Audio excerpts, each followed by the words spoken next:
कल हमने छह जो बातें थी, अरूप, अगन, अशब्द और अरस आदि, इन पर चर्चा करके चारों में इस बात को प्रयोग किया था। अशब्द भी एक अंतर माइनर आएगा 3 की चर्चा में और अशब्द की चर्चा में।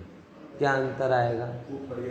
हाँ, शब्द पर्याय, वहाँ को भी शब्द गुण नहीं, इतना अंतर आएगा बस, कि शब्द गुण नहीं, क्योंकि रस तो गुण है, रूप गुण है, गंध भी गुण है, स्पर्श भी गुण है, लेकिन शब्द है ना, शब्द ये पुद्गल का अनिवार्य गुण नहीं।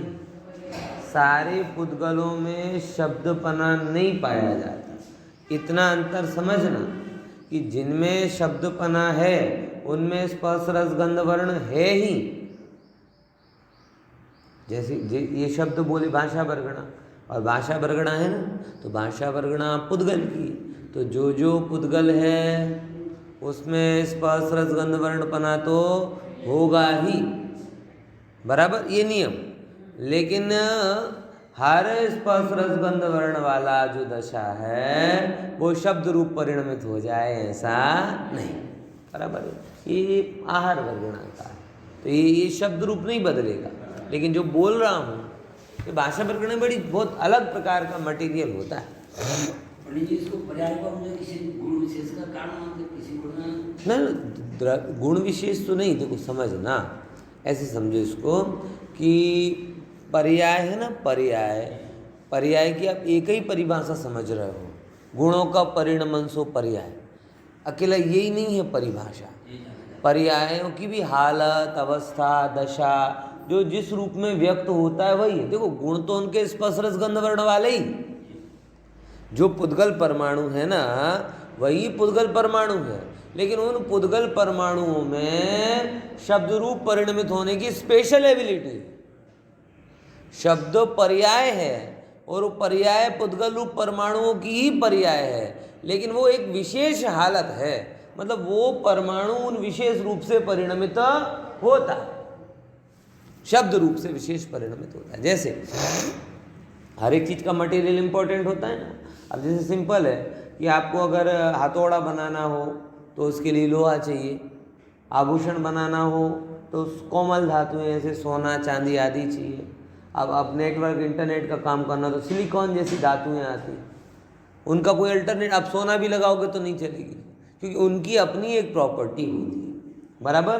तो ऐसे ही जो पुद्गल शब्द रूप बदलते हैं वो कहलाते हैं भाषा वर्गणा। उनमें पुद्गलों के पूरे गुण हैं, मगर ये शब्द रूप परिणमित होने का स्पेशल गुण है। बात समझ में ही क्या कह रहा हूँ? जो भाषा वर्गणा के परमाणु हैं वो 100% पुद्गल हैं, इसके जैसे ही हैं स्पर्श रस गंध वर्ण वाले, लेकिन उनमें एक अलग खूबी है। वो कौन सी? भाषा रूप परिणमित होने की। और इन्हीं सारी फिर अलग अलग बात है, सारी वर्गणा एक नहीं है। देखो पुद्गल की सारी वर्गणा है, भाषा वर्गणा में मनोवर्गणा नहीं है, मनोवर्गणा में आहार वर्गणा नहीं है। आप ये समझो, सबका सब पुद्गल हैं। जैसे गोल्ड भी धातु है, लोहा भी धातु है, सिलिकॉन भी धातु है, सब धातु हैं, लेकिन गोल्ड लोहा नहीं है, लोहा गोल्ड नहीं है। बात समझ में है कि नहीं है? वो उनकी विशेषता है तो है। ऐसे भाषा वर्गणा की शब्द रूप परिणमित होने की विशेषता है तो है, उससे भाषा वर्गणा पुद्गल नहीं है, ये इसमें कोई दिक्कत नहीं है, पुद्गल तो है, लेकिन आहार वर्गणा के पुद्गलों से अलग टाइप का पुद्गल है। शब्दों को सुन के रस आता है। नहीं, वो रस शब्दों का रस नहीं, वो रस तो आपका रस, आपकी मोह की, तो फिर रस आएगा तो गुस्सा भी आएगा।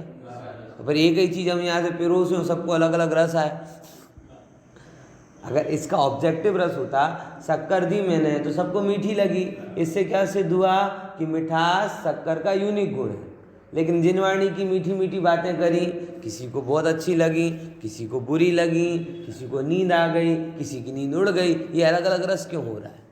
इसका मतलब है ये आपके मुंह की मंदता से जो मिठास हो रही वो है, वो शब्दों की मिठास नहीं। उसे मिठास कहना भी थोड़ा बेईमानी है, लेकिन क्या करें, भाषा ऐसे ही है, समझ में आया कि नहीं है?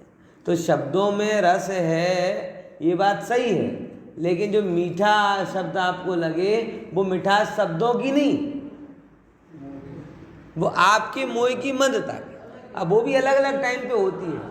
माताओं बहनों को जैसे भोजन की तारीफ कर दो, रूप की तारीफ, तो अलग मिठास लगती है।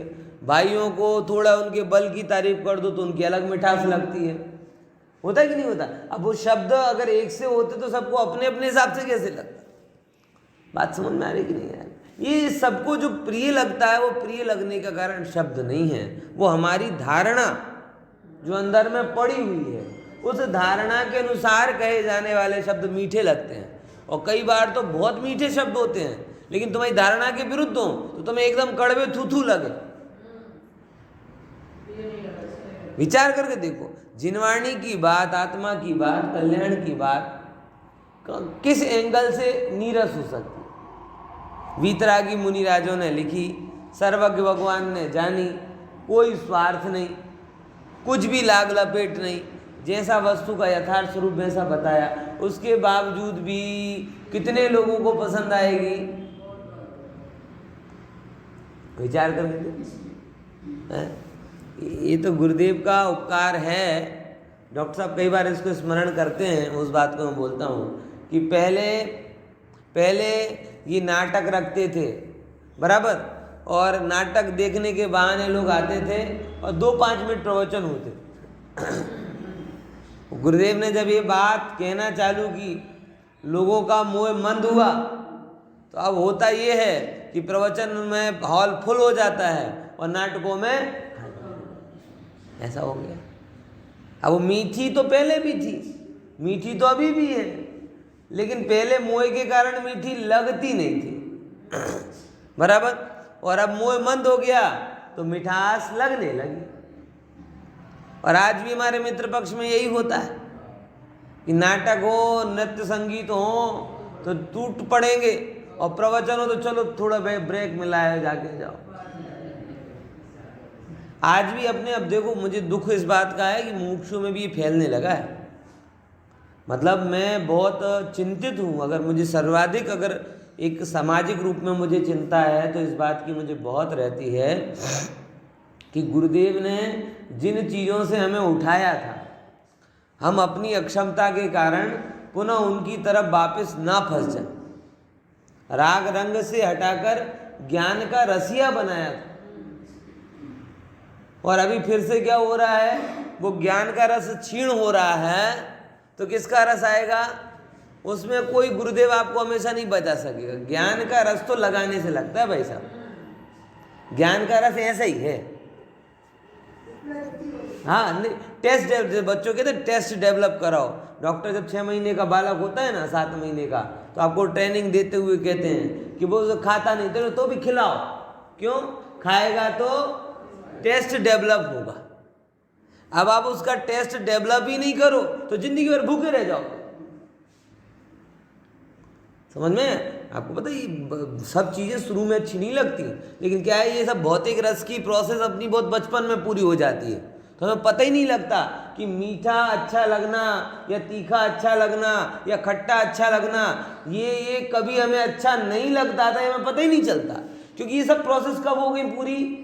4 महीने में, 6 महीने में, 8 महीने में, 10 महीने में, जब डॉक्टर ने बोला कि सब खिलाओ, थोड़ा थोड़ा खिलाओ, थोड़ा थोड़ा खिलाओ। ये थोड़ा थोड़ा खिलाना क्या कर रहे थे? ये डॉक्टर कहते हैं कि हम बच्चे का टेस्ट डेवलप कर। अभी ये डेवलप हो जाएगा तो जिंदगी भर सब खाएगा। और इसीलिए बचपन से जो टेस्ट डेवलप तो अनजाने में हो गया, और हमें ये लगा कि हमें सबका टेस्ट शुरू से ही अच्छा लगता है। शुरू से कुछ अच्छा नहीं लगता, शुरू से तो रोना अच्छा लगता था। खिलाने में भी रोना, खाने में भी रोना, हर चीज में रोना। भाई ये यहाँ पे होता है। जिनवाणी का रस जिनवाणी में लगाती है और तुम रोते हो। तो गुरु भगवान कहते हैं थोड़ा टेस्ट डेवलप कराओ इसे क्योंकि अभी अगर इसको टेस्ट डेवलप हो गया तो पूरी जिंदगी भर के लिए भाता मिल जाएगा, और अगर इसने टेस्ट डेवलप नहीं किया तो भूखा मर जाएगा। है कि नहीं ये बात समझ में? इसीलिए इस बात को बहुत गहराई से समझना।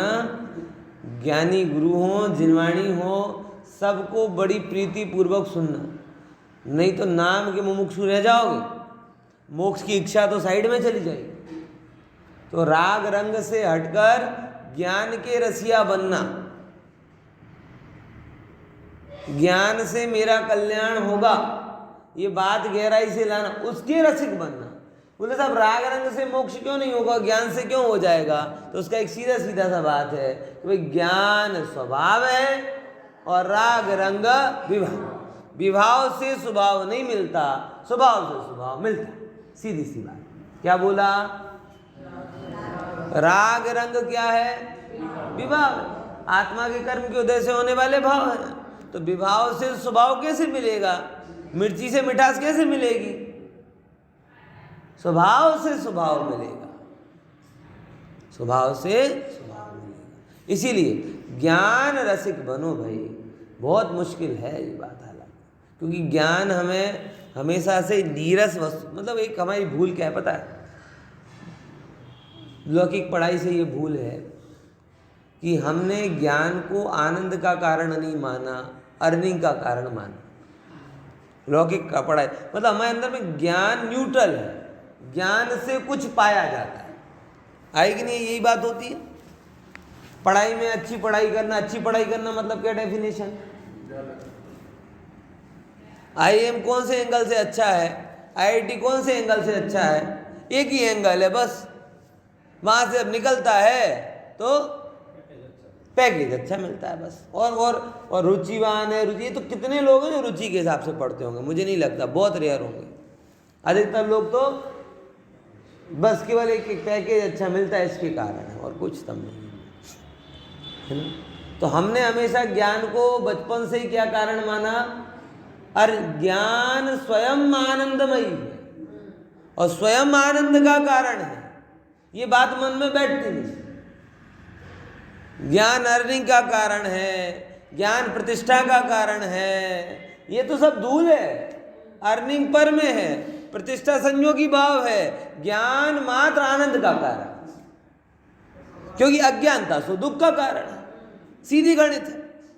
आई कि नहीं ये बात ख्याल में है? और जगत में सबसे बड़ा दुख अज्ञानता का ही तो है, और काहे का है? ये शेयर बाजार में कड़ाका क्यों हो जाता है? पता नहीं कल रसिया क्यों कर दे, अज्ञानता है, सो कड़ाका हो रहा है। ये अज्ञानता के कारण होने वाली हलचल है ना, उथल पुथल है।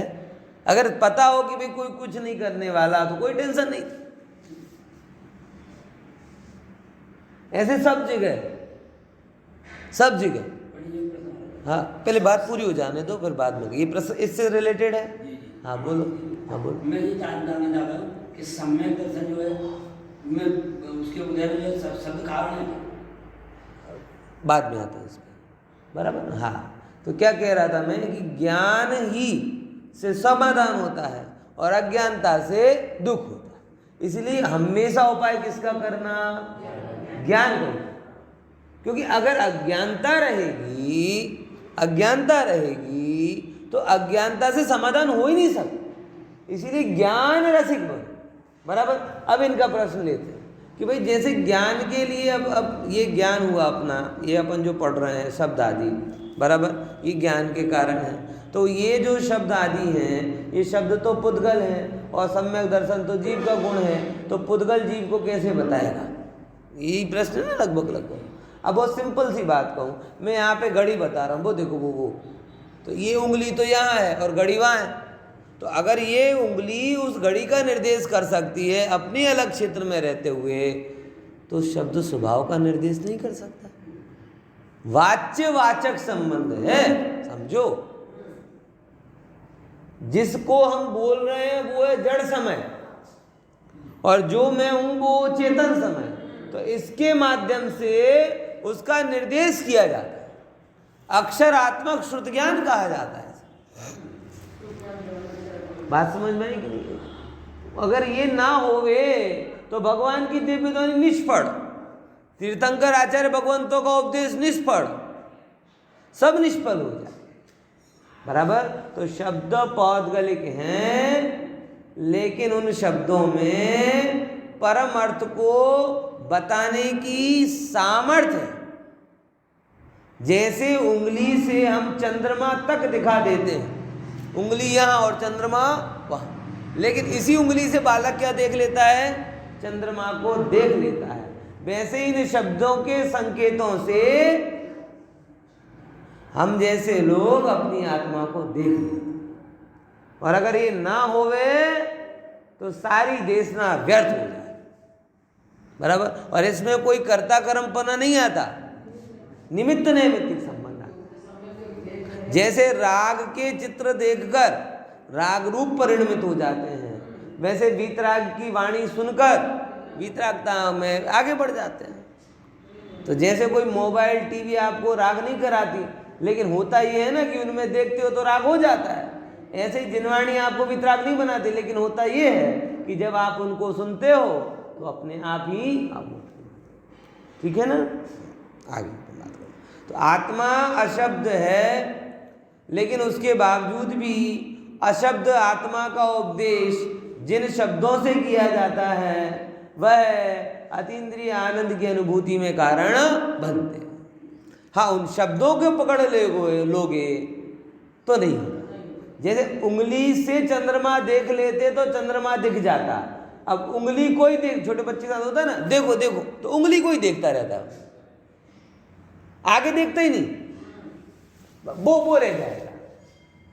शब्दों के संकेत को समझकर जो आगे बढ़ जाए सो आत्मा को पा जाएगा, और जो शब्दों में अटक गया वो वहीं पर रह जाए।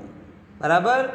तो शब्दों के रसिक बनो, लेकिन शब्द जिस चैतन्य रस को बताने वाले हैं उसके अधिक बनो। शब्दों को पढ़ो, सुनो, सीखो, समझो, लेकिन शब्द जिस गायक भगवान आत्मा का निर्देश करते हैं उस पर ज्यादा जो ये बात यहाँ पे। ठीक है ना? હવે अनिर्दिष्ट संस्थान विशेषण समझा गया। बराबर। अब कब कौन सा विशेषण आया? शब्द हो गया। अब शब्द के बाद में आता है अनिर्दिष्ट संस्थान। सरल भाषा में कहें तो इसका क्या मतलब है? अनिर्दिष्ट, जिसका कोई निर्दिष्ट संस्थान नहीं है। आकार, संस्थान मतलब स्ट्रक्चर, आकार नहीं, वो आत्मा कैसा है? देखो, सबसे पहले दो बातें इसमें समझने लायक है। पहले नंबर तो एक आकार को बताने वाला सामान्य गुण, यानी प्रत्येक पदार्थ प्रदेशत्व गुण के कारण किसी न किसी आकार से सहित होता है। तो जीव अनाकार जब हम कहते हैं ना, तब केवल पौद्गलिक आकारों का निषेध करते हैं। ध्यान से समझना। जीव को जब अनाकार कहते हैं, संस्थान कहते हैं, तब पौद्गलिक आकारों का निषेध है। बाकी हर एक जीव का अपना अपना एक आकार तो रहता है। अब एक शब्द आया अनिर्दिष्ट। संस्थान तो इतनी खबर पड़ेगी ना, स्ट्रक्चर। अनिर्दिष्ट, जिसका कोई निर्दिष्ट मतलब पर्टिकुलर स्ट्रक्चर नहीं। बराबर। और ये स्वाभाविक भी है कि अगर आप देखो तो जीव का आकार कैसा, जिस शरीर में रहे वैसा। जैसे बलून, हवा का आकार कैसा, बोले जिस बलून में भराई जाएगी वैसा। सिलेंडर में गई हवा तो सिलेंडर के आकार की, गुब्बारे में गई तो गुब्बारे के आकार में। वो लंबा गुब्बारा है तो लंबे गुब्बारे के आकार में, गोल गुब्बारा है तो गोल के आकार का। बराबर। जैसा बलून वैसा उसका गैस का आकार। ऐसे जैसा शरीर वैसा आत्मा का आकार। बराबर। तो ये कोई निर्दिष्ट है क्या? नहीं। किस शरीर में उसके हिसाब से।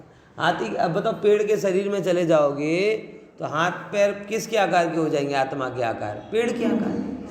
चींटी के शरीर में गए तो चींटी के आकार, बराबर।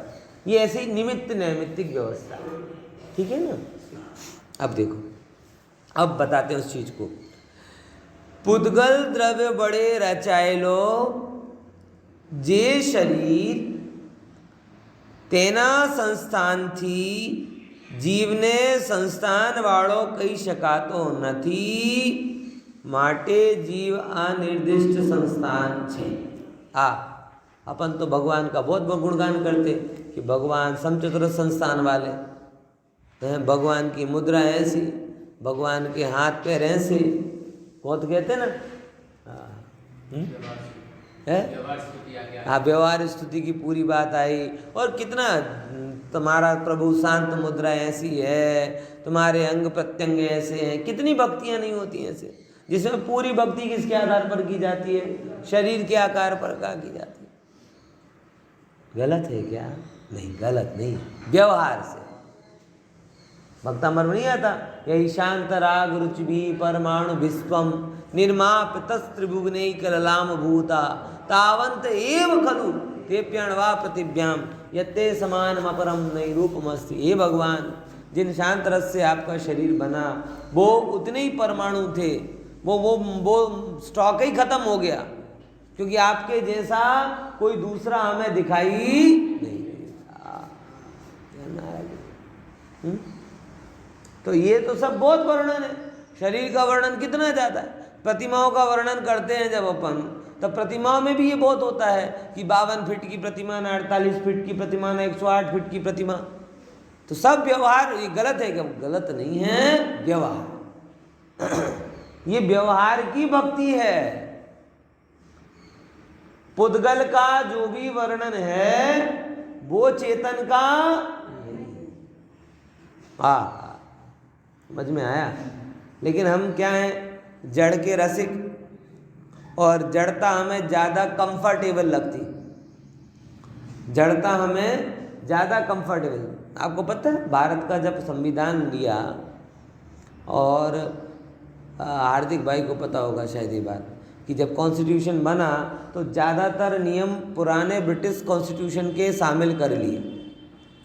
क्या लॉजिक दिया उसमें? कि वर्षों से हम लोग ऐसे रहते आए हैं, इसीलिए क्या है उसके फेमिलियर। तो जो अपना कॉन्स्टिट्यूशन है वो 1935 का जो ब्रिटिश कॉन्स्टिट्यूशन था उसका लगभग विस्तार पता है, समझे नहीं होगा क्यों? और लॉजिक क्या था उसका? कि जिस व्यवस्था में रहते आ रहे हैं उस व्यवस्था के हैबिचुअल हो जाते हैं, और वो व्यवस्था पालन करना सरल लगती है। तो खरेखर देखा जाए ये अंग्रेजों का शासन तो कितने साल का रहा? 100-200 साल का रहा, बराबर ना। 100-200 साल का शासन में जो व्यवस्था बनी वो अपन ने यूज टू कर लिए। तो फिर ये मोह का शासन कितने साल का है? जड़ता का शासन कितने साल का?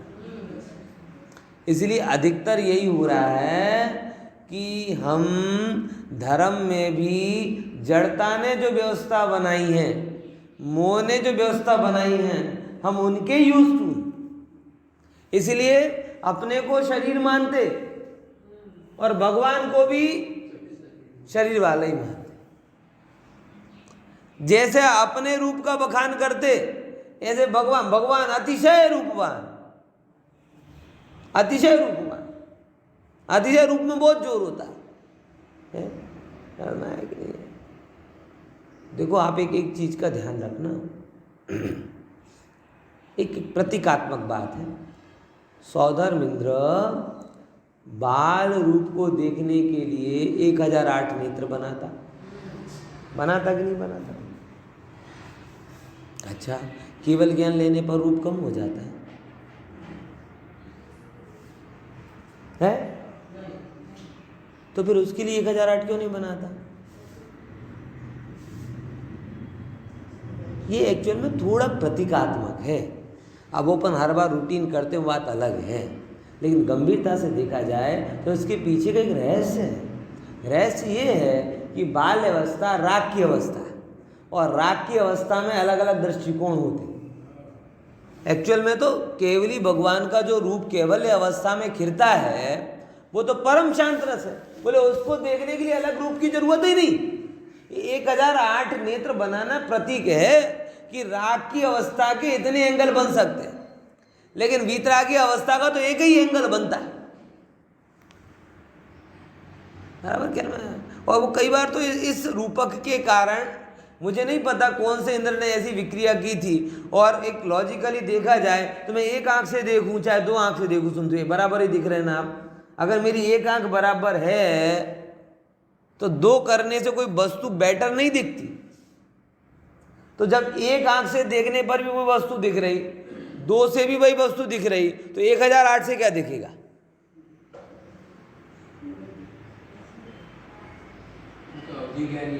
हाँ, आंख बनाने की जरूरत ही क्या है। लेकिन ये सब क्या है, थोड़ी अब कई बार तो पुराने चित्र मैंने देखे पांडुलिपियों में, उनके हाथ में आंख बना दिए, पैर में आंख बना दी। इतना विचित्र भद्दा लग रहा है। इंद्र नहीं लग रहा, बकासुर लग रहा है। लेकिन हम क्या शब्दों को पकड़ के बैठे। वो इंद्र ने 1008 आंख बनाए, तो अब कहीं तो बनानी पड़ेगी, तो भी 1008 तो बना नहीं पाए। कितनी छोटी छोटी बनाओगे तो भी, तो 10-50 बना दिए हाथ पैर सब। 1008 नेत्र बनाए, मतलब उनके रूप को अलग अलग प्रकार से देखा। क्योंकि संसार में जो अतरंगीपना है ना, वो अलग अलग प्रकार से देखने में आता।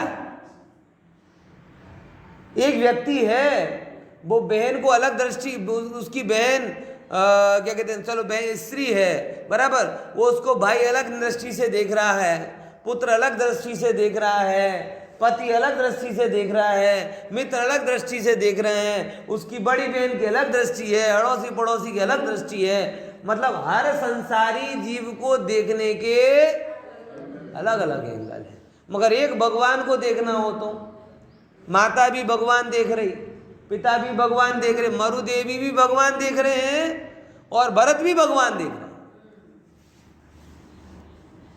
मतलब राग में डायमेंशन बनते हैं, राग को देखने के अलग अलग नजरिए होते हैं।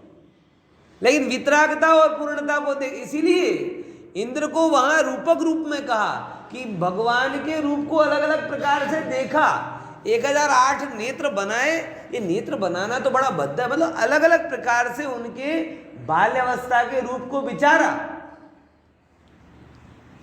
लेकिन भगवत्ता में कोई नहीं, एक ही रूप, परम वितरागमयी, परम वितरागमयी, परम वितराग। कोई भी देखे, कहीं से भी देखे, किसी भी रूप में देखे, एक रूप। अपने तो कितने रूप बन जाते हैं। शादी में गए तो अलग कपड़े, बैठने में गए तो अलग कपड़े, घूमने गए तो अलग कपड़े, मंदिर में आए तो अलग कपड़े, वॉकिंग के लिए गए तो अलग कपड़े, हर के अलग अलग ये रूप बन गए अपने अलग अलग। तो ऐसे अलग अलग रूपों का इंद्र ने विचार किया कि ये बालक भगवान है, कल स्कूल जाएंगे तो कैसे लगेंगे।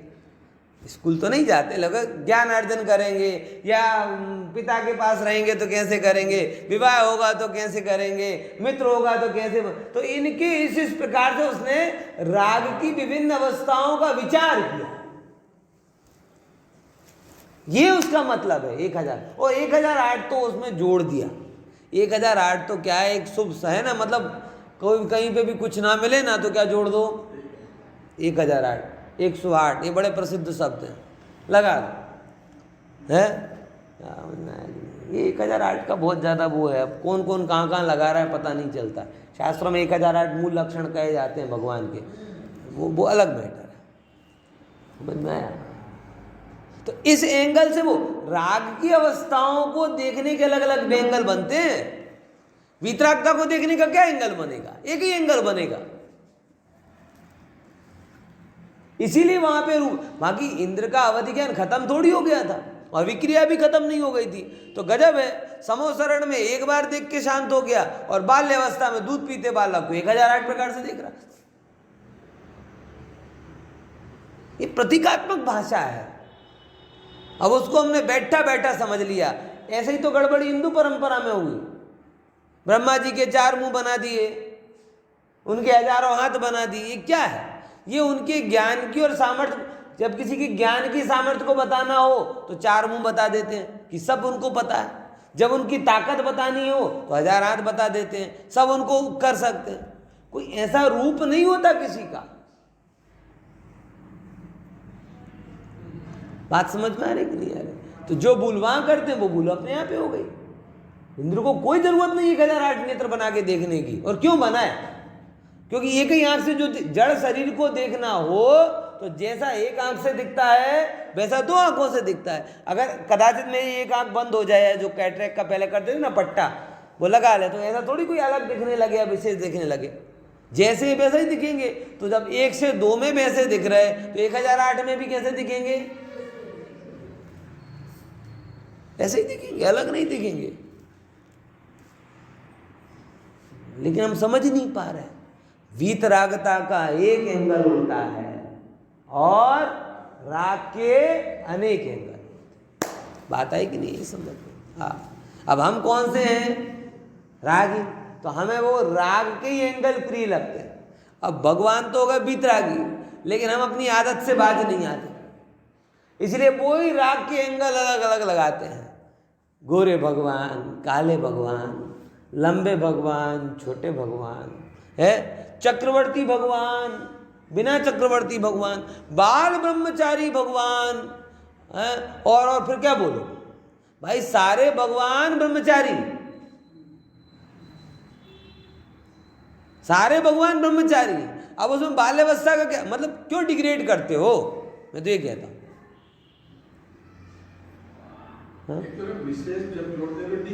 हाँ, ये एक कुदरती व्यवस्था है, आप समझो उसको। भाई ठीक है, उनके ऐसे उदय थे, उनने विवाह किया, उनके ऐसा उदय नहीं था, उनने विवाह नहीं किया। भगवत्ता में अंतर नहीं है, समझो इस बात में। किसमें अंतर नहीं है? भगवत्ता में अंतर नहीं है। अगर कोई चक्रवर्ती भगवान है, चक्रवर्ती पूर्व में थे और बाद में भगवान बने, और ब्रह्मचारी पूर्व में थे बाद में भगवान बने, कोई फर्क नहीं पड़ता। किसी ने व्यवस्था में दीक्षा ली और किसी ने 83 लाख पूर्व में दीक्षा ली, कोई फर्क नहीं पड़ता। कोई 500 धनुष वाले थे और कोई 3.5 हाथ वाले थे, कोई फर्क नहीं पड़ता।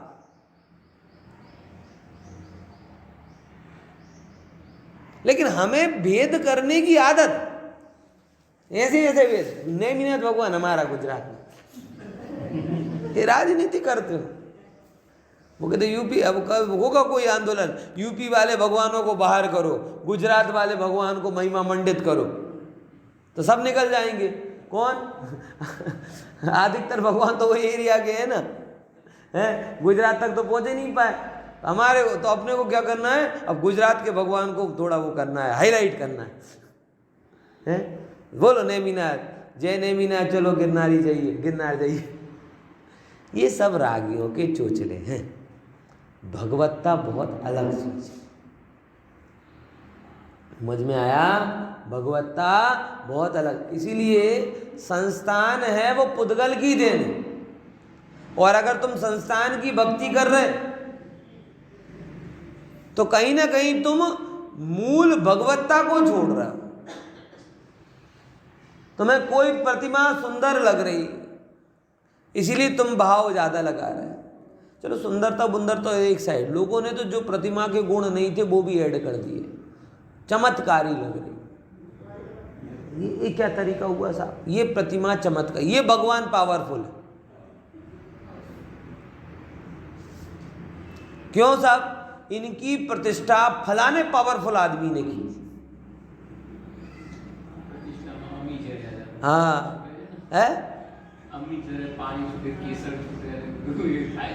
कांच फूटी जाए।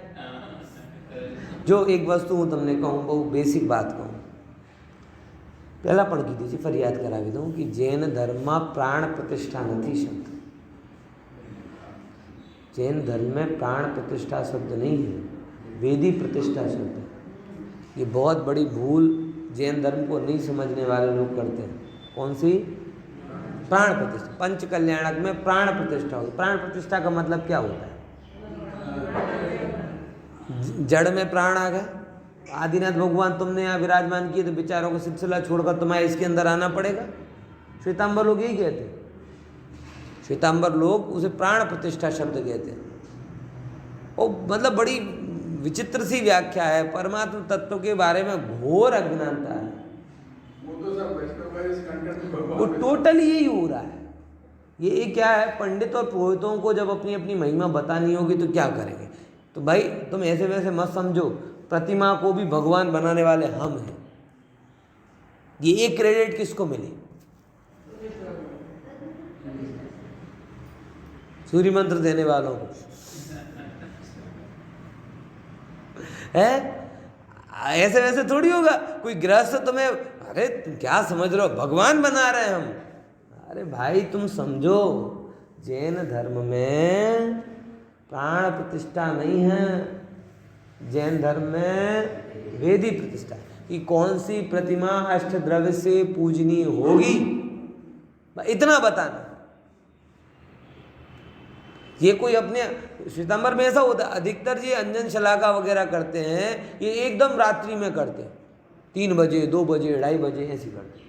क्यों? सीक्रेट होता है ना, भगवान आएंगे तो चुपचाप आएंगे ना, धूम धड़ाके से नहीं आ सकते।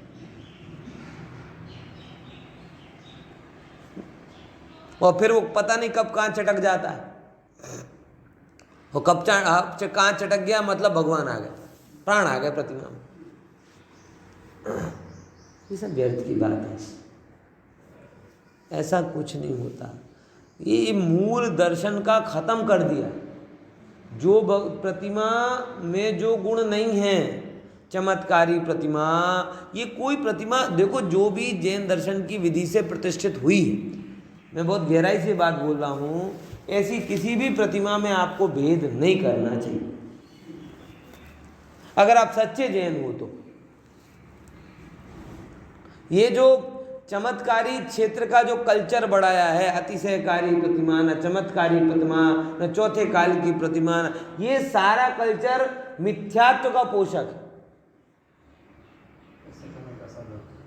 नहीं है दम इन चीजों। जो भी प्रतिमा अगर जैन सम्मत विधि से प्रतिष्ठित हुई है तो वो हर एक प्रतिमा इक्वल महिमाशाली, क्योंकि हमने और कुछ नहीं किया। हमने उस पाषाण को अधिकार दिया अपनी भक्ति से और आगम की आज्ञा से, स्थापना निक्षेप से, कि भाई अब आप हमें परमात्मा की याद कराते रहो। ये परमात्मा भी जड़ में नहीं, तो जब परमात्मा ही जड़ शरीर में नहीं तो जड़ प्रतिमा में कहाँ से? यहाँ तो एक लेवल और आगे जा रहे हैं। तुम तो कह रहे हो कि प्रतिमा में भगवान है, हम कह रहे जो शरीर दिख रहा है ना उसमें भी भगवान नहीं। लोग कहाँ पहुंचे इस बात को? भाई ख्याल में आ रहा है कि ना? दुनिया क्या कहती है? प्रतिमा में भगवान है। हाँ, हम जिस एक नए से शरीर में भगवान देख लेते हैं और दूसरे नए से प्रतिमा में भगवान देख लेते हैं और तीसरे नए से कहीं भगवान नहीं देखते। हमारे पास नए हैं, दृष्टियां हैं। जब स्थापना निक्षेप देखते हैं तो प्रतिमा में भगवान दिखते हैं। जब असद्भुत व्यवहार में देखते हैं तब जिनेंद्र के शरीर में भगवान दिखते हैं। और जब मूल सद्भुत व्यवहार में देखते हैं तो वीतरागता सो भगवान दिखते हैं। नए पता तो होने चाहिए, लेकिन नई नहीं खबर किसी को। नए के देव दर्शन करो, जिंदगी भर से देव। लेकिन कौन से नए से देव बने हैं? ये कौन से नए वाले देव दर्शन करने आ रहे हो? ये अन्य में जैसे भगवान की कल्पना कर ली कि यहाँ पे रखा और वो भगवान बन गए, भगवान वहां पर आ गए, अब वो भगवान सबका भला करे, ऐसे यहाँ पे मान लेता है। ये सब पुद्गल है। जिन पद नाही शरीर है, जिन पद चेतन माही, जिन वर्णन कुछ और है, यह जिन वर्णन नाही। ओ तुमने अगर परम शांत मुद्रा देखी तो भी जड़ ही देखा, अंदर की वितरागता देखी तो प्रभु देखा। में है कि नहीं है? समझे कि नहीं समझे? इसीलिए जो जो पुद्गल के द्वारा रचाया हुआ है, पुद्गल वड़े रचायलो जे शरीर, જે શરીર પૂદગલ વડે રચાયેલો છે તેના આકારથી જીવને સંસ્થાનવાળો કહી શકાતો નથી, क्योंकि जिसका रॉ मटेरियल पुद्गल हो उसमें चेतन बना कैसे? विचारोगे नहीं विचार? एक तो श्वेतांबर पंडित से मेरी चर्चा हो गई, नैवेद्य में बहुत कुछ बनाते ना, पेड़ा लड्डू वगैरह सब चीज़ें, तो मैंने पूछा क्यों करते हो? बोले जहाँ प्राण है वहाँ आहार है। हो मैंने ये तो भोग लगा रहे थे, जैसे हिंदू परंपरा में लगते ना, उनके यहाँ भोग लगता है, क्योंकि वो प्राण प्रतिष्ठा करे उनकी दृष्टि में उन्होंने कन्हैया जी को बुला लिया वहाँ से। अब आएंगे तो भूखे प्यासे थोड़ी रह सकते हैं।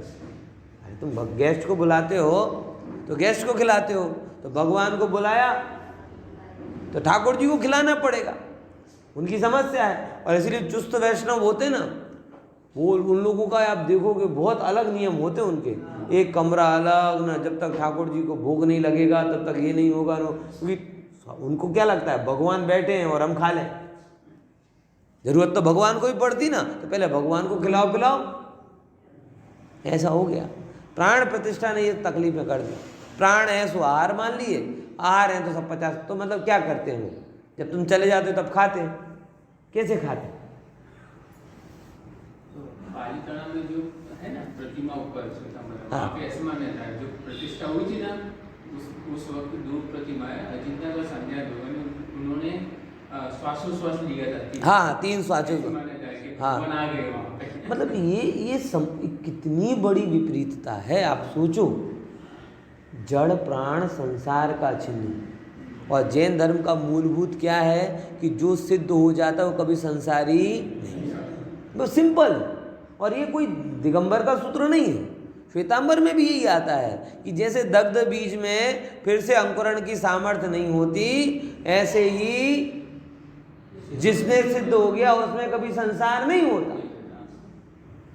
लेकिन इतनी, और ये जो पालिताना की प्रसिद्धि का कारण भी यही जो लाइन बोला ना, यही। अब कैसे श्वासोश्वास मान लें, और भगवान आए तो आए, अब व्यक्ति को महिमाकारी लग रहा है, हमें तो शर्मजनक लग रहा है। इसीलिए जीवंत भगवान है, जीवन ऐसे नहीं भैया, ये चीजें नहीं। सब प्रतिमा, भाई ध्यान से समझना, सब प्रतिमा जो भी जैन धर्म की विधि से प्रतिष्ठित हैं, कोई छोटी बड़ी नहीं, सब इक्वली महिमा। हाँ अगर अप्रतिष्ठित हैं तो बात अलग, लेकिन कोई भी प्रतिष्ठित है तो सब एक सी। मूर्खों की कमी नहीं है अपने आप में। किसी अतिशयकारी प्रतिमा के दर्शन करने के लिए 1000 किलोमीटर जाएंगे, बराबर, और मंदिर जिनके सामने मंदिर हो ना, वहां दर्शन करने नहीं आएंगे, मूर्ख। महावीर जी में मुंडन कराने के लिए जाएंगे 2000 किलोमीटर दौड़ लगा के, और उन्हीं से कहो कि भैया चलो अपने मंदिर के दर्शन, टाइम नहीं है, टाइम। तो जो 2 दिन का टाइम निकाल सकता है 2 मिनट का नहीं निकाल सकता, लेकिन खबर ही नहीं, उसको लगता है चलो। और रही सही कसर जो साधु महात्मा पंडित पुरोहित तो कर देते हैं, किसकी, ये महिमाशाली है, ये सब महिमाशाली है। जहाँ जहाँ वितरागता की झलक दिखे वो सब महिमाशाली। हाँ ये तो अभी क्या कहें इनकी, तो क्या बात है, क्या बोले हैं, कोई प्रश्न ही नहीं है। समझ में आया? इसीलिए बात, पुद्गल की संरचना, पुद्गल की कितनी कीमत, बस इतना समझ लो भाई। जो पुद्गल परमात्मा का स्मरण कराए वो महान हमारे, इतनी सी बात है। जैसे हमें ये जिनेंद्र की प्रतिमा या जिनेंद्र का, साक्षात जिनेंद्र तो है नहीं, लेकिन तो भी जिनेंद्र की प्रतिमा की महिमा क्यों आती है? अरे रे, हम तो भूले भटके जीव। एक बार जिनेंद्र की प्रतिमा को देखते हैं तो जिन प्रतिमा जिन सार की, ये जिनेंद्र का स्मरण हो जाता है, और जिनेंद्र का स्मरण होता है तो अपना स्मरण हो जाता है, तो सब गुड मॉर्निंग हो जाता अपना। जिनेंद्र को देखा, जिनेंद्र का स्मरण किया, जिनेंद्र के जैसा मैं हूँ, ऐसे आत्म तत्व का स्मरण किया। जैसे ही आत्म तत्व का स्मरण हुआ, सच्चे सुख की प्रतीति हुई, मोक्ष मार्ग ख्याल में आया, बोले जैन दर्शन पूरा हो गया। बराबर ख्याल में आया कि नहीं आया? समझे? ये बात है। तो पुद्गल का कोई मूल्य नहीं है, चाहे प्रतिमा के रूप में हो, चाहे औदारिक शरीर के रूप में हो, क्योंकि जो मेरा नहीं है वो महिमाशाली नहीं। फिर भी जिनेंद्र का शरीर और जिनेंद्र की प्रतिमा का हम दोनों का बहुमान करते हैं। क्यों? क्योंकि वो हमें ओरिजिनली जो जिन तत्व है उसका परिचय कराती है। समझे कि ओरिजिनली किस तत्व का? निज तत्व का, जिन तत्व का स्मरण कराती है, इसीलिए उसकी महिमा है। बराबर क्या में है कि नहीं है? देखो तो पुद्गल द्रव्य बड़े रचायलो जे शरीर तेना आकार थी जीवने संस्थान वालों कही सका तो क्योंकि पुद्गल से बना हुआ हो वो कैसे जीव, चाहे वो पुद्गल कोई भी हो, चाहे वो हुंडक संस्थान वाला हो, चाहे समचित्र संस्थान वाला हो। अपने जैसा कैसा होता है वांका चूका हुंडक, आड़ा टेढ़ा हुंडक संस्थान, और भगवान का कैसा होता है शरीर? समचतुर संस्थान। ध्यान रखना, एक और बात बीच में आ रहा हूं कि जैसा भगवान का शरीर है वैसी प्रतिमा बनानी चाहिए। एक बीच में पता नहीं कब से परंपरा चालू हुई, भगवान के कान तो होते इतने ही, अपने शरीर कैसा होता है, लंब कर्ण बनाने की परंपरा चल गई, पीछे चल गई तो चल गई। ऐसा नहीं बनना चाहिए। किसी के कान इतने लंबे हो कैसा लगे, लेकिन प्राचीनता के लोभ में आज भी लोग वैसी प्रतिमा बनवा रहे। कभी भी भगवान के कान ऐसे नहीं होते यहाँ से लंबे कंधे तक लटके। और प्रैक्टिकली अगर आप देखो, मैं आपसे प्रश्न करता हूँ, कोई व्यक्ति इतने लंबे कान वाला हो जिसके यहाँ से चालू हो और यहाँ तक निकले, आपको कैसा लगेगा?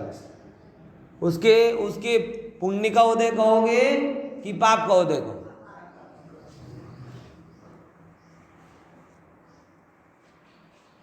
लंबकरण का मतलब क्या होता है? देखो मैं आपको बताऊं, सामुद्रिक शास्त्र में हर चीज के एक आकार प्रकार दिया। अच्छा किसे माना जाता है? किसी की ये जो है ना हिस्सा, बराबर, ये हिस्सा कहलाता है कान का हिस्सा, ये किसी का बिल्कुल कम होता है। अभी मैं ज़्यादा ऑब्जर्वेशन नहीं कराना चाहता क्योंकि ये चीज़ें बड़ी बहुत बेकार होती हैं, लेकिन वो क्या शब्द का क्या अर्थ हो गया ये बताना चाहता हूँ।